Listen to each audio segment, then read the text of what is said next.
नमस्कार दोस्तों, स्वागत है द पीके क्लासेस में। आज हम लोग बात करने वाले हैं झारखंड महिला पर्यवेक्षिका प्रतियोगिता परीक्षा 2023 के बारे में। जैसा कि आप नोटिफिकेशन देख रहे हैं, विज्ञापन संख्या 14/2023, ये जो आप देख रहे हैं 14/2023 निकाला गया है। ये JSSC के द्वारा निकाला गया है और इसमें लिखा गया है कि झारखंड महिला पर्यवेक्षिका प्रतियोगिता परीक्षा 2023, इसके संबंध में आज हम लोग बात करने वाले हैं। दोस्तों, आपको जानकर यह खुशी होगी कि झारखंड की महिलाओं के लिए जो प्रतियोगी परीक्षा में लगे हुए हैं उनके लिए बहुत बड़ा गोल्डन अपॉर्चुनिटी लेके आया है JSSC। मैं गोल्डन अपॉर्चुनिटी क्यों कह रहा हूँ, आपको थोड़ा समझने की आवश्यकता है, क्योंकि इसमें वैसे सब्जेक्ट को शामिल किया गया है जिसमें बहुत कम लोग इसको रखते हैं, बहुत ही कम। यदि जो तैयारी कर रहे हैं, जो तैयारी में लगे हुए हैं, उनको समझिए कि 100% जॉब मिलने वाला है, क्योंकि इसमें बहुत सारे लोग फॉर्म अप्लाई नहीं कर पाएंगे। कौन कौन फॉर्म अप्लाई करेंगे, इसको हम लोग ध्यानपूर्वक पढ़ेंगे, समझने के प्रयास करेंगे। उम्र सीमा क्या होगी, इसमें एज क्या होगा, इसमें एजुकेशन क्वालिफिकेशन क्या होगा, क्या अफेयरिंग वाले स्टूडेंट भर सकते हैं फॉर्म को, फॉर्म भरने समय क्या क्या सावधानी बरतनी चाहिए, क्योंकि अभी वर्तमान समय में जो फॉर्म भरा जा रहा है वो बहुत ज़्यादा रिजेक्ट हो रहा है। रिजेक्ट लिस्ट में आपको हजारों की संख्या में मिल जाएंगे लिस्ट वाले, तो ऐसा ना हो, आप सावधानीपूर्वक परीक्षा फॉर्म को भरें।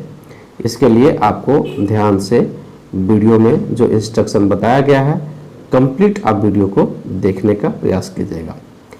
इसमें और बात हम करेंगे कि परीक्षा का स्वरूप क्या होगा, पैटर्न क्या होगा,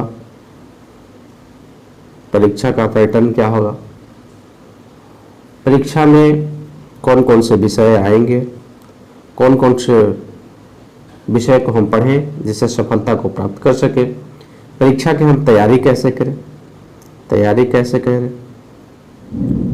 परीक्षा से संबंधित समय समय पर आपको भरपूर गाइड किया जाएगा।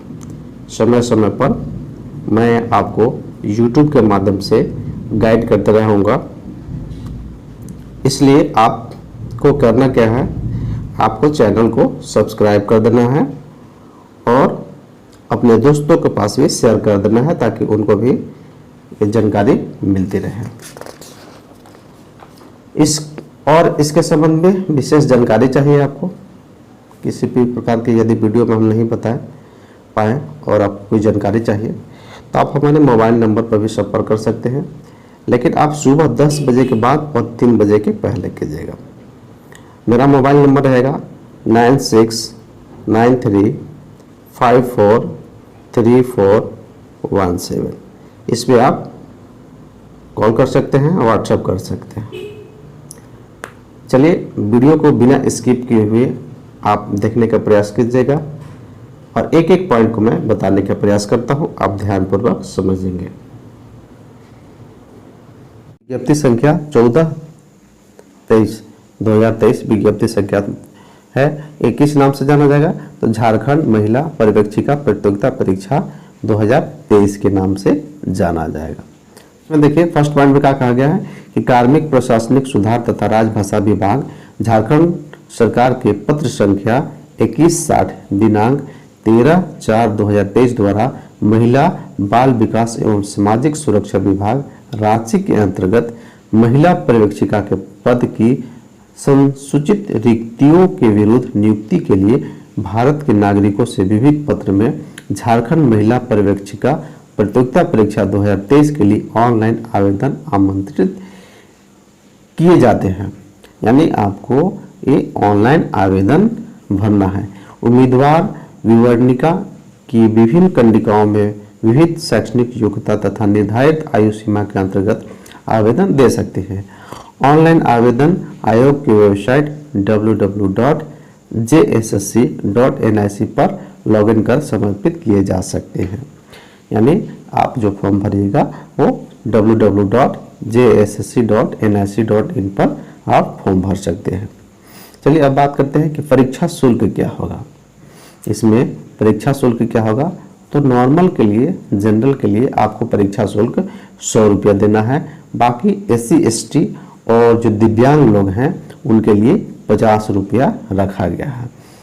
चलिए आगे बात करते हैं कि रिक्तियाँ कितना है। इसमें रिक्तियाँ की बात कर लेते हैं। रिक्तियाँ देखिए, पद नाम है महिला पर्यवेक्षिका। इसमें कुल रिक्तियाँ यदि हम देखते हैं तो कुल रिक्तियाँ आपको देखिए ये 444 है। लेकिन इस रिक्तियों में बांटा गया है, बांटा क्या गया है थोड़ा सा देख लीजिए आप। अनारक्षित के लिए, जनरल के लिए 187 है, अनुसूचित जनजाति के लिए 101 है। आप इसमें देखिएगा कि 2 पद जो हैं वो आदिम जनजाति के हैं, झारखंड के आदिम जनजाति। आदिम जनजाति कौन है, जैसे कि हो गया, बिरहोर हो गया, कोल हो गया, परहिया हो गया, ये सब जो जनजाति हैं आदिम जनजाति के अंतर्गत आते हैं। इनके लिए 2 पद रिजर्व है। आगे हम बात कर लेते हैं अनुसूचित जाति के लिए 35, यानी SC के लिए 35 सीट हैं। OBC 1 के लिए तो 42 है ना, OBC 2 के लिए 35 है, और EWS के लिए जो आर्थिक रूप से पिछड़े हुए हैं उनके लिए 44 पोस्ट हैं। कुल हम लोग पोस्ट की बात करें तो कुल पोस्ट हैं 444। चलिए आगे बात करिए। 444 जो पोस्ट हैं, ये जो 444 पोस्ट हैं वो बहुत ज़्यादा हैं। आपको लग रहा होगा कि 444 पोस्ट बहुत कम है, लेकिन इसमें फॉर्म अप्लाई करने वाले स्टूडेंट भी बहुत कम होंगे। आगे बताते हैं कि कैसे कम होंगे। चलिए आगे देखते हैं। 5वां कंडिका ध्यान देने की जरूरत है। पद के नाम देखिए, पद के नाम रहेगा महिला पर्यवेक्षिका समूह ख अराजपत्रित। ठीक, वेतनमान है, वेतन की बात करते हैं तो 35,400 से 1,12,400। ये पे बैंड है, 6 पे बैंड। ये बहुत अच्छा खासा पे बैंड आपको मिलने वाला है और अच्छी खासी सैलरी मिलने वाला है। ये स्टार्टिंग में 35,400 लिखा हुआ है, लेकिन इसमें बहुत सारे और सरकारी सुविधाएं मिलती हैं। यानी आपको प्रारंभ में जब आप ज्वाइन कीजिएगा उसमें 40 से 45,000 आपका स्टार्टिंग होगा। चलिए हम सब्जेक्ट की बात करते हैं कि इसमें न्यूनतम शैक्षणिक योग्यता होना क्या चाहिए। तो आप देखिए, यहाँ देख रहे हैं कि मान्यता प्राप्त विश्वविद्यालय या संस्थान से समाजशास्त्र यानी सोशोलॉजी, सोशोलॉजी के अलावा मनोविज्ञान आपका है साइकोलॉजी, इसके अलावा है गृह विज्ञान, होम साइंस में स्नातक होना चाहिए। यानी इसमें न्यूनतम शैक्षणिक योग्यता क्या हुआ आपका, तो न्यूनतम शैक्षणिक योग्यता ग्रेजुएशन हुआ, और ग्रेजुएशन में 3 सब्जेक्ट होना चाहिए, या तो आपका साइकोलॉजी होना चाहिए, या तो सोशोलॉजी होना चाहिए, या तो होम साइंस होना चाहिए। अब इसमें देखिए कि क्या अपियरिंग वाले लोग भी भर सकते हैं, तो यहाँ साफ मना किया गया है कि अपियरिंग वाले लोग नहीं भर सकते हैं। अपियरिंग में है यदि आप, और इसका जो अंतिम जो डेट है भरने का उसमें आपका रिजल्ट आ जाना चाहिए। यानी आप अपियरिंग में हैं तो आप नहीं भर सकते हैं, आपका रिजल्ट आ गया है, आपका रिजल्ट आने वाला है, तब आप वेट कर सकते हैं, रिजल्ट आ जाएगा तो आप भर सकते हैं। नेक्स्ट हम आयु सीमा की बात करते हैं कि इसमें एज लिमिट कितना होना चाहिए। तो एज लिमिट आपका न्यूनतम जो होना चाहिए 21 यानी 21 वर्ष न्यूनतम होना चाहिए। और एक कब से गणना किया जाएगा, न्यूनतम आयु की गणना कब से किया जाएगा, देखिएगा यहाँ 1/8/2023 यानी 1/8/2023 तक आपका न्यूनतम उम्र सीमा 21 साल हो जाना चाहिए। इसके बाद है कि अधिकतम सीमा की बात कर लेते हैं। अधिकतम उम्र सीमा की गणना देखिएगा, अधिकतम उम्र सीमा की गणना 1/8/2019 से किया जाएगा, यानी इसमें भी आपको छूट मिलने वाला है। तो अधिकतम उम्र सीमा 1/8/2019 के अनुसार कितना होना चाहिए, तो 1/8/2019 के अनुसार आपका 38 साल होना चाहिए। ठीक, इसके बाद BC1 SC ST के लिए, SC ST के लिए आपको देखिए SC ST के लिए 40 साल होना चाहिए आपका उम्र सीमा। इसके अलावा आप देखिएगा कि जो दिव्यांग हैं वो प्रत्येक कैटेगरी के लिए दिव्यांग लोगों के लिए 10 साल के छूट दिया गया है। इसके अलावा 38 साल 40 साल के अलावा यदि कोई अभ्यर्थी दिव्यांग है तो उसको 10 साल के छूट दिया गया है इसमें। आरक्षण की बात करते हैं तो आरक्षण की बात करते हैं तो सबसे पहले स्थानीय निवासी, यदि आप झारखंड के हैं स्थानीय निवासी, आप झारखंड के स्थानीय लगाएंगे तभी आपको झारखंड का आरक्षण मिल पाएगा। ये क्या है देख लीजिए, स्थानीय जो है रेसिडेंस जो है उसमें बताया गया है कि 2/6/2016 के बाद अनुमंडल स्तर का होना चाहिए। 2/6/2016 यदि आपका आवासीय 2/6/2016 के बाद बना हुआ है तो वह अनुमंडल स्तर के होना चाहिए। यदि आपका आवासीय 19/7/2019 के बाद बना हुआ है तो आपका अंचल स्तर के है, आपका ब्लॉक स्तर के है रेसिडेंस तो भी मान्य होंगे। इसके बाद कहता है कि 2/6/2016 कि पहले यदि आपका कोई बना हुआ है या अंचल स्तर के बना हुआ है या अनुमंडल स्तर के बना हुआ है आवासीय, वो आपका मान्य नहीं होगा। आपको जब भी आपको रेसिडेंस चाहिए तो 2/6/2016 के बाद चाहिए, 2/6/2016 के पहले का रेसिडेंस नहीं चाहिए। ये सब आप अच्छी तरह से देख लेंगे जो मैं बता रहा हूँ। आगे बात करते हैं जाति प्रमाण के पत्र के बारे में। तो जाति प्रमाण पत्र भी जो आपको हम डेट बताएं उसी डेट के अनुसार होना चाहिए। 2/6/2016 के बाद होना चाहिए जो भी जाति प्रमाण पत्र हैं। 2/6/2016 के पहले नहीं होना चाहिए। 2/6/2016 के बाद यदि अनुमंडल स्तर के हैं वो मान्य होगा। 19/7/2019 के बाद यदि आपका ब्लॉक स्तर के है तो भी आपका जाति प्रमाण पत्र मान्य होगा।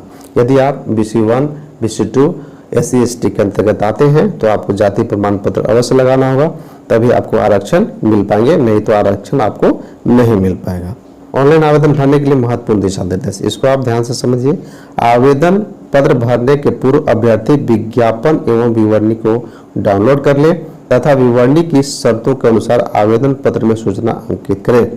विवरणिका को ध्यान पूर्वक पढ़कर आवेदन भरने के पूर्व अभ्यर्थी यह सुनिश्चित कर ले कि जो प्रमाण पत्र आवेदन हेतु आवश्यक है वह उनके पास उपलब्ध है कि नहीं। इसके बाद है नेक्स्ट है कि आवेदन भरने के पूर्व फोटो एवं पूर्ण हस्ताक्षर की स्कैन प्रति भी अपने साथ रखें। देखिए सबसे बड़ा फॉर्म रिजेक्ट होने का अभी यही कारण है। फॉर्म रिजेक्ट जो हो रहा है यही मेन कारण है कि फोटो का जो क्वालिटी है, आपका साइन का जो क्वालिटी है और आपका जो नाम है वो नाम बिल्कुल एकदम जो आपका मैट्रिकुलेशन में है उसके अनुसार होना चाहिए और स्पेलिंग भी सामान्य होना चाहिए जो आपका स्पेलिंग मैट्रिकुलेशन सर्टिफिकेट में लिखा हुआ है। यदि आप इसमें गड़बड़ करते हैं तो 90% आप चांस रखिए कि आपका फॉर्म रिजेक्ट हो जाएगा। इसलिए फोटो स्पेलिंग गुड क्वालिटी का होना चाहिए, साइन आपका गुड क्वालिटी का होना चाहिए। इसके आवाज़ है कि आपका नाम का जो स्पेलिंग है, अपने पिताजी का नाम, आपका नाम का स्पेलिंग बिल्कुल मैट्रिकुलेशन सर्टिफिकेट के अनुसार होना चाहिए। इसको आप ध्यानपूर्वक देखकर भरेंगे। और जन्मतिथि जो आपका मैट्रिकुलेशन सर्टिफिकेट में दिया गया है बिल्कुल उसी अनुसार भरेंगे, क्योंकि जो एडिट किया जाएगा, जो आपका एप्लीकेशन में जो सुधार किया जाएगा, सुधार करने के जो समय दिया जाएगा वो नाम, मोबाइल नंबर और ईमेल आईडी और आपका एज, ये एडिट नहीं करने के लिए दिया जाएगा। बाकी और कोई त्रुटि होगा तो उसमें सुधार आप कर सकते हैं, आपको समय दिया जाएगा, लेकिन नाम, मोबाइल नंबर, ईमेल आईडी और एज भी यदि कोई आप गड़बड़ कर देते हैं भरने में तो आपको कोई चांस नहीं दिया जाएगा, सीधा सीधी आपका फॉर्म रिजेक्ट कर दिया जाएगा। इसलिए आप इसको बारीकी से ध्यानपूर्वक भरेंगे। यदि आप कैफे में भरवाते हैं तो कैफे वाले के सामने एकदम बैठ कर ध्यानपूर्वक देखिएगा। यदि आप अपने से भरते हैं तो आप ध्यानपूर्वक उसको देखिएगा। सबमिट करना है, कैसे आवेदन सबमिट करना है आपको देख लीजिए। आवेदन पत्र भरने के लिए सर्वप्रथम आयोग की वेबसाइट www.jsc.nic.in पर जाएं एवं ऑनलाइन एप्लीकेशन फॉर JLSCE 2023 को क्लिक करें, तत्पश्चात अपना पंजीकरण करें। आपको JSSC की वेबसाइट पर जाना है और JLSCE 2023 को क्लिक करने के बाद आपको रजिस्ट्रेशन स्टार्ट करना है। आगे बताया गया है कि पंजीकरण प्रक्रिया पूर्ण होते ही आपके मोबाइल फोन एवं ईमेल पर पंजीकरण संख्या एवं पासवर्ड आ जाएगा। पंजीकरण एवं संख्या एवं पासवर्ड को नोट कर सुरक्षित रखें, क्योंकि भविष्य में लॉगिन करने के लिए इन दोनों की आवश्यकता होगी। आपको पासवर्ड बिल्कुल सुरक्षित रखना है ताकि आपको नेक्स्ट टाइम में काम करे। इसके बाद है कि आपको पूरी प्रक्रिया बता दिया गया है कि कैसे कैसे आपको फॉर्म भरना है, कैसे आपको स्कैन करने का स्कैन कॉपी देना है, साइन कैसे आपको स्कैन करना है, फोटो कैसे स्कैन करना है। बिल्कुल इसको सावधानीपूर्वक कीजिएगा। कब से आपका सुधार किया जाएगा, यदि आपका फॉर्म में किसी प्रकार कोई गलती हो गया होगा तो सुधारने के भी मौका दिया जाएगा। 31/10/23 से 2/11/23 के मध्यरात्रि तक आवेदन पत्र में अभ्यर्थी का नाम, जन्मतिथि, ईमेल आईडी एवं मोबाइल को छोड़कर, यानी आप नाम नहीं सुधार सकते हैं, जन्मतिथि नहीं सुधार सकते, ईमेल आईडी नहीं सुधार सकते, मोबाइल नंबर नहीं सुधार सकते, बाकी और कोई त्रुटि है तब आप उसको सुधार सकते हैं, लेकिन आपको जो हम बताएं वो गलती नहीं, बिल्कुल नहीं करना है। आगे देखिए, अब देखिए है कि आप रजिस्ट्रेशन कब से होगा।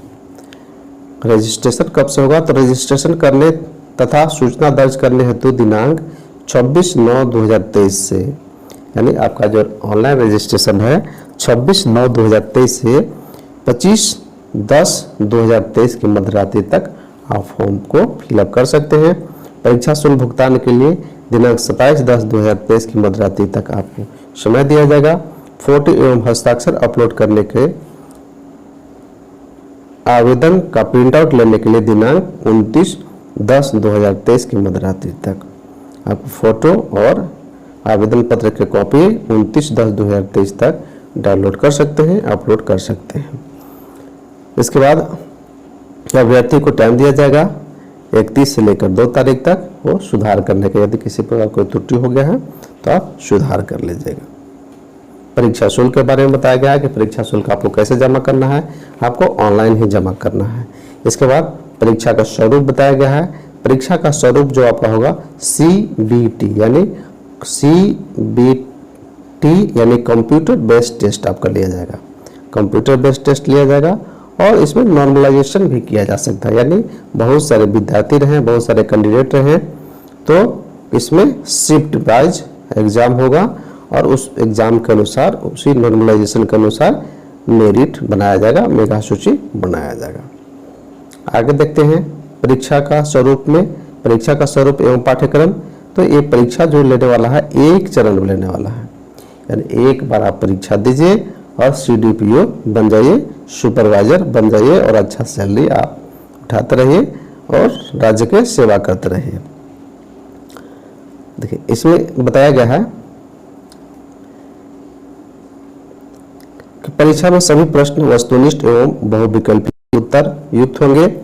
एक प्रश्न का पूर्ण अंक 3 होगा, यानी आपका एग्जाम जो होगा ऑब्जेक्टिव होगा और इसका जो मार्क्स रहेगा वो 3 नंबर रहेगा। प्रत्येक सही उत्तर के लिए 3 अंक दिए जाएंगे तथा प्रत्येक गलत उत्तर के लिए 1 अंक की कटौती कर ली जाएगी। ध्यान रखिएगा, इसमें नेगेटिव मार्किंग है, नेगेटिव मार्किंग में तुक्का नहीं चलेगा। आप जो जान रहे हैं, जितना एग्जाम में जान रहे हैं उसी को मानने की कोशिश कीजिएगा। तुक्का मारिएगा और बहुत गड़बड़ हो जाएगा, क्योंकि नेगेटिव मार्किंग है, आपका नंबर कट सकता है गलत का। इसमें है कि भाषा विषय को छोड़कर अन्य विषयों के प्रश्न हिंदी व अंग्रेजी भाषा में होंगे। मुख्य परीक्षा के लिए 3 पत्र होंगे। यह परीक्षा 3 पालियों में ली जाएगी। आपका जो मेन जो एग्जाम होगा वो 3 पेपर का एग्जाम होगा और 3 पालियों में ली जाएगी। इनमें निम्नलिखित विषय होंगे। पहला जो पत्र आपका होगा वह क्वालिफाइंग होगा, जैसे कि जिसमें आएंगे हिंदी और इंग्लिश, 60 नंबर के आएंगे, हिंदी और इंग्लिश आएगा। इसमें आपको 30% आपको मार्क्स आना जरूरी है। हिंदी और इंग्लिश में, हिंदी और इंग्लिश सब्जेक्ट आपके आएंगे, हिंदी और इंग्लिश दोनों मिला के कम से कम आपका 30% मार्क्स होना चाहिए, तभी आपका आगे के सब्जेक्ट को जांच किया जाएगा, आगे की कॉपी जांच किया जाएगा, अन्यथा आप फेल माने जाएंगे। नेक्स्ट समझते हैं दूसरा जो पेपर है। दूसरा जो पेपर है आपका पेपर 2 जो है, इसमें एक जनजातीय भाषा लिखना है। इसमें जनजातीय एवं क्षेत्रीय भाषाओं को आपको लेना है, जो 100 अंक का होगा और परीक्षा 2 घंटे होंगे। इसमें कैसा प्रश्न आएंगे, तो इसमें आपको हिंदी, अंग्रेजी, उर्दू, संस्थाली, बंगाली, मुंडारी, हो, खड़िया, कुड़ुक, उरांव, नागपुरी, पंचपरगनिया, उड़िया, बहुत सारे सब्जेक्ट इसमें दिए हुए हैं। इसमें से कोई आप एक सब्जेक्ट का चयन कर सकते हैं। इसमें भी आपको मिनिमम 30% लाना जरूरी है। आप 30% लाइएगा तभी आप क्वालिफाइंग कर लाइएगा। और ध्यान रहे कि यह जो पेपर पत्र 2 जो रहेगा, पत्र 2 जो आपका रहेगा, पत्र 2 में जितना आप मार्क्स लाइएगा आपके लिए बेनिफिट होगा, क्योंकि ये मेरिट में आपको जुटेगा। तो आपके लिए बहुत पॉजिटिव बात है कि आप जिस क्षेत्र से हैं, जिस रीजनल लैंग्वेज को आप समझते हैं, उस रीजनल लैंग्वेज में आप थोड़ा सा मेहनत कीजिएगा तो ज़्यादा मार्क्स आएगा। यदि मेन सब्जेक्ट में कम भी मार्क्स आता है तो आपका रीजनल लैंग्वेज में जो आएगा वो काम कर देगा आपको। और पत्र 3 देखते हैं। 3 में क्या कहा गया है, देखिए तो तकनीकी विशिष्ट विषय एवं सामान्य ज्ञान की परीक्षा कुल 150, परीक्षा की अवधि 2 घंटा 30 मिनट, यानी 2.5 घंटा का एग्जाम होगा। 150 प्रश्न आएंगे। 150 प्रश्न में क्या क्या आएंगे, देखिए तकनीकी विषय से आपको आएंगे 100 प्रश्न। तकनीकी विषय कहने का मतलब क्या होगा, या जिस सब्जेक्ट से आप ग्रेजुएट हैं, साइकोलॉजी, सोशियोलॉजी या होम साइंस में से कोई आपको जो भरेंगे उसमें से आपका 100 प्रश्न आएंगे। इसके बाद है सामान्य अध्ययन है, जनरल नॉलेज है जो 20 मार्क्स का है। इसके बाद है सामान्य गणित है जो 20 मार्क्स का है।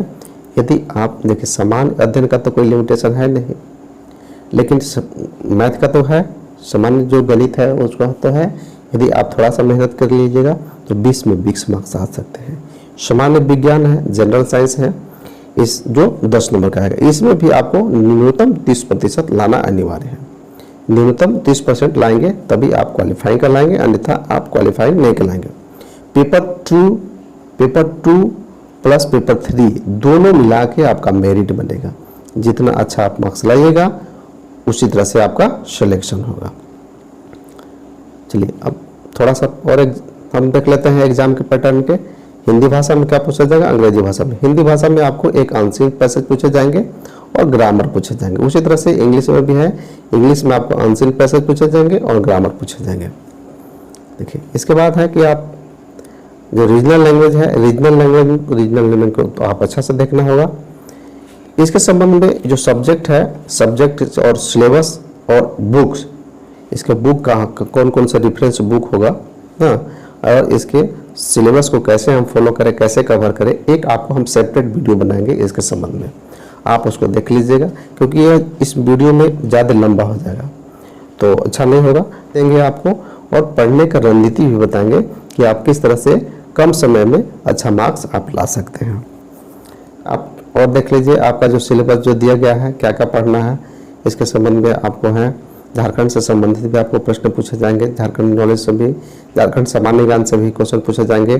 झारखंड का भूगोल, इतिहास, सभ्यता, संस्कृति, भाषा, साहित्य, खनिज, उद्योग, राष्ट्रीय आंदोलन, ये सबसे क्वेश्चन आएगा। झारखंड आपको झारखंड अनिवार्य है, झारखंड जीके आपको पढ़ना अनिवार्य है। एकदम झारखंड जीके को पढ़िएगा, क्योंकि अभी जो वर्तमान समय में क्वेश्चन पूछे जा रहे हैं झारखंड से प्रश्न आ ही रहे हैं। आप झारखंड को बिल्कुल आपको स्किप नहीं करना है। सामान्य विज्ञान हो गया, सामान्य गणित में क्या क्या क्वेश्चन पूछे जाएंगे, इस तरह से देख लीजिएगा।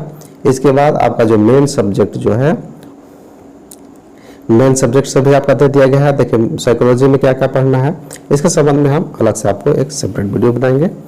तब तक आप वीडियो को ध्यानपूर्वक देखिए और नोटिफिकेशन को एकदम बिल्कुल बारीकी से पढ़िए। मैं सलाह दे रहा हूं कि बिल्कुल नोटिफिकेशन को अगबकाना नहीं है, नोटिफिकेशन को ध्यानपूर्वक पढ़िए और तब आप फॉर्म को फिलअप कीजिएगा। मिलते हैं अगले वीडियो में, तब तक के लिए धन्यवाद।